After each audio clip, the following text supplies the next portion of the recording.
નામ કાવઠિયા પન્ની જયેશ કુમાર છે. હું ચોથા ધોરણમાં અભ્યાસ કરું છું. મારી શાળાનું નામ છે ગુંજા પ્રાથમિક શાળા. હું આજ તમને એક સરસ મજાની વાર્તા કહીશ.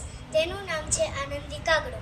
મારી વાર્તા તમે ધ્યાનથી સાંભળજો એવી મારી નમ્ર વિનંતી.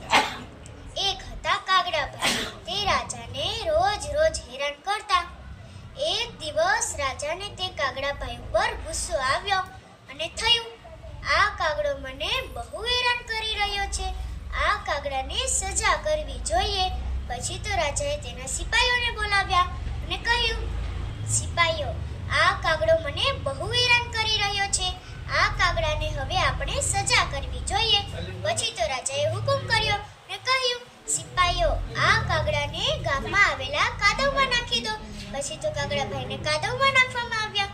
કાગડાભાઈ તો કાદવમાં પડ્યા અને આનંદમાં આવીને ગીત ગાવા લાગ્યા. કા કા કા કા ગરમાલ પસ્તા શીખીએ છે ભાઈ, શીખીએ છે. ગરમાલ પસ્તા શીખીએ છે. પછી તો રાજાએ હુકમ કર્યો અને કહ્યું, સિપાહીઓ, આ કાગડાને કૂવામાં નાખી દો. પછી તો કાગડાભાઈને કૂવામાં નાખવામાં આવ્યા. ત્યાં પણ પડ્યા ગીત ગાય. કૂવામાં તરતા શીખીએ છે ભાઈ, શીખીએ છે.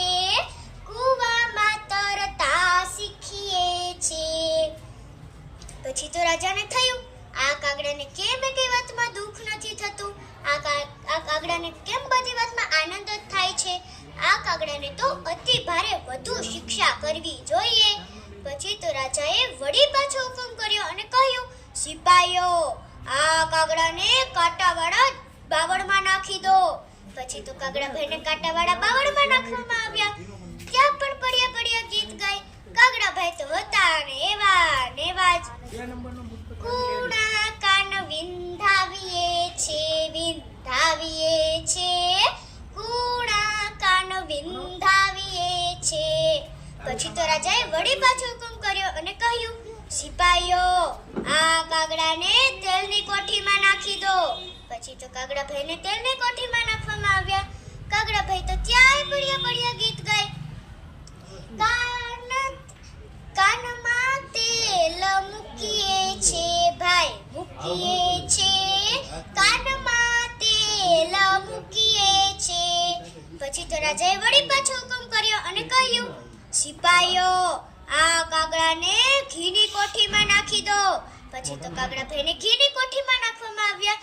ત્યાં પણ પડ્યા ગીત ગાય. ઘી